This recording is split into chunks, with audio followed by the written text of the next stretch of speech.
Betul. Shakespeare dia bukan peguam. Dan Shakespeare ni telah pun hidup dan mati ratusan tahun sebelum saya lahir. Jadi saya pun tak tahu style saya jawab ni style dia. Ya. Ha? Itu agaknya. Dan betul. Kita pertama kita kena hormat. Ialah hak bagi setiap individu untuk membawa kes dia ke mahkamah tanpa apa-apa halangan. Ya.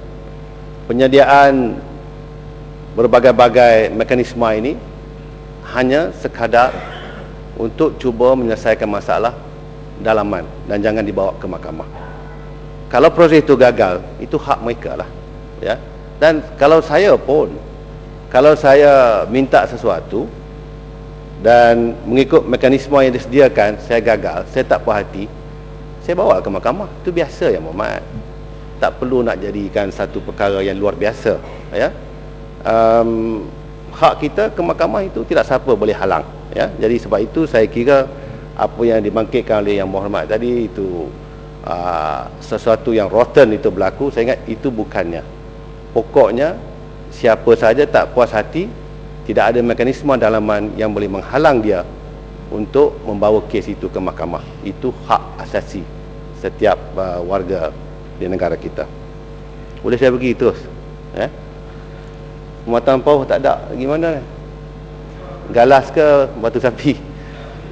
Yang Berhormat Permatang Pauh menyentuh mengenai bayaran wang tanam semula serta kenapa peneroka yang telah menanam semula lebih 5 ke 10 tahun tidak dibayar wang berkenaan. Untuk makluman Yang Berhormat, Felda telah mewujudkan tabung tanam semula sawit sejak tahun 1960-an yang bertujuan apabila sampai masa tanam semula, peruntukan daripada tabung ini digunakan untuk kerja pembangunan tanam semula. Peneroka Felda yang menanam kelapa sawit akan mencarum sebanyak ringgit Malaysia RM4 1 ekar selama 20 tahun ke dalam tabung berkenaan, di mana jumlah caruman penuh bagi setiap orang peneroka yang kebunnya seluas 10 ekar adalah berjumlah ringgit Malaysia RM9,600, RM9,600 Malaysia. Walau bagaimanapun, Felda telah menambah sebanyak ringgit Malaysia 7,400 lagi ke dalam tabung tersebut, menjadikan jumlah keseluruhannya adalah ringgit Malaysia 17,000 atau ringgit Malaysia 1,700 setiap ekar, diperuntukkan untuk menampung kos pembangunan tanam semula sawit dalam tempoh 36 bulan. Untuk makluman Yang Berhormat, terdapat dua kategori peneroka yang ingin menanam semula kelapa sawit.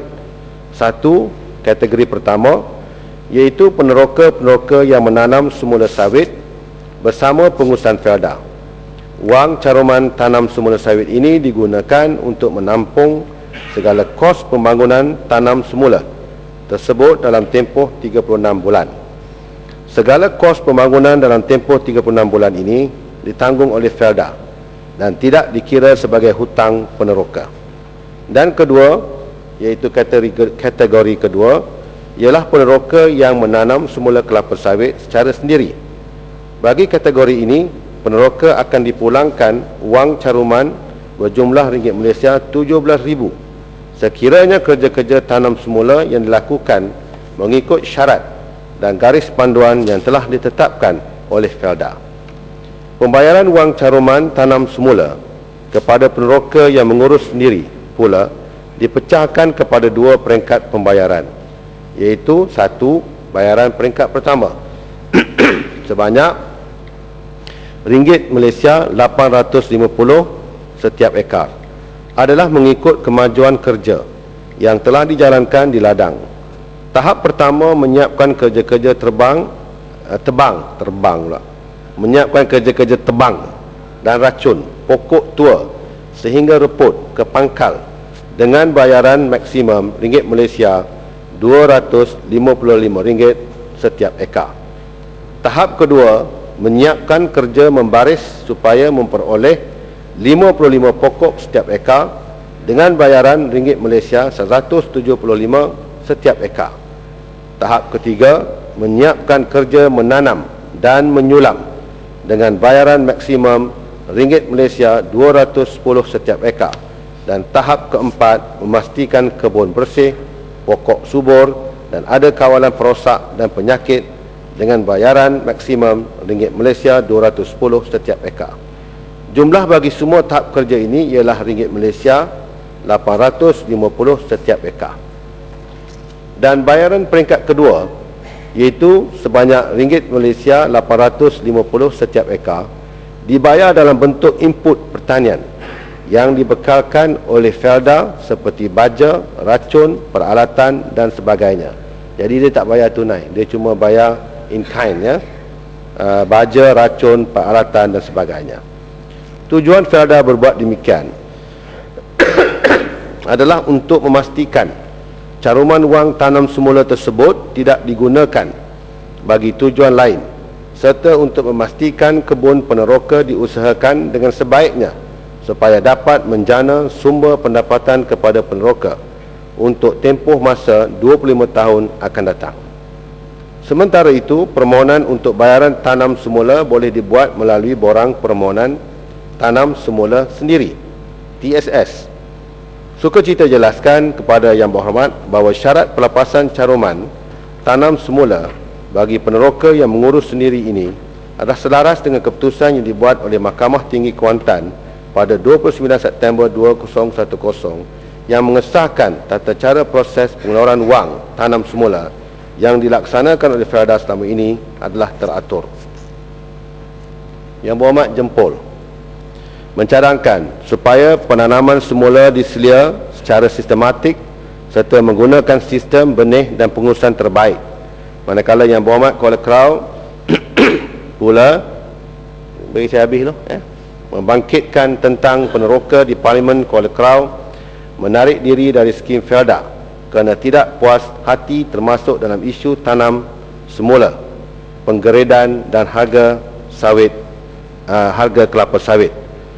Sebagaimana yang dijelaskan kepada ahli Yang Berhormat tadi, program tanam semula adalah usaha Felda untuk meningkatkan produktiviti kebun peneroka. Program ini dilaksanakan apabila pokok sawit dan getah yang telah tua tidak lagi produktif. Oleh sebab itu, Felda akan mengendalikan kerja tanam semula kebun peneroka bagi memastikan kebun diurus dengan baik dan sempurna. Felda telah mengambil keputusan bahawa semua kebun peneroka yang belum ditanam semula akan ditanam semula keseluruhannya pada tahun 2010. Terima kasih Tan Sri. Terima kasih Muhammad Menteri pasal kes Felda Sungai Koyan 1, 2 dan 3 berkaitan dengan kes di Mahkamah Tinggi Kuantan yang Muhammad sebut tadi ni, mengatakan bahawa putusan mahkamah itu putusan yang menunjukkan bahawa selari dengan prosedur ditentukan oleh pihak Felda. Itu satu perkara. Tapi isu ni ialah mahkamah mengarahkan untuk dibayar kepada setiap peneroka itu 17,000 untuk 10 ekar. Jadi maknanya peneroka hak yang mohon ni, maknanya mereka kena mohon ke mahkamah baru dapat. Kenapa boleh jadi begini? Sepatutnya bagi saya bahawa okey, kalau dah yang Muhammad kata Felda kata ikut prosedur sebagainya, bagilah. Tapi mereka telah ikut prosedur sebab mahkamah mengatakan bahawa kena bayar sebab mereka ikut prosedur. Mahkamah juga tak akan kata kena bayar kalau mereka tak ikut prosedur. Mahkamah memutuskan bahawa mereka sudah ikut prosedur. Kenapa sebelum mereka bawa ke mahkamah Felda tidak membayar? Jadi Felda telah menyebabkan satu kerugian yang besar ditanggung oleh peneroka. Kalau peneroka itu tak bawa ke mahkamah, akhirnya sampai bila mereka tak akan dapat. Dan isunya pula ialah Felda mempertahankan diri di mahkamah, mengatakan bahawa tindakan dia untuk tidak membayar itu satu benda yang betul.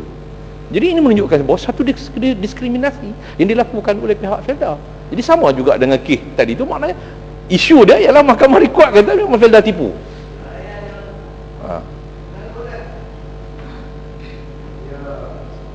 Memang ikut peraturan kena bayar 17,000 tu.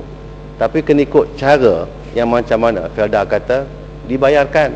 Itu keputusan mahkamah. Saya tidak tahu detail kes ini. Mungkin tentu TV tak ada Ustaz.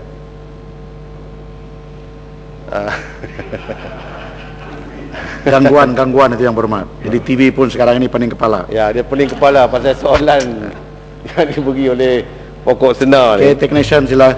Ya. Baiki.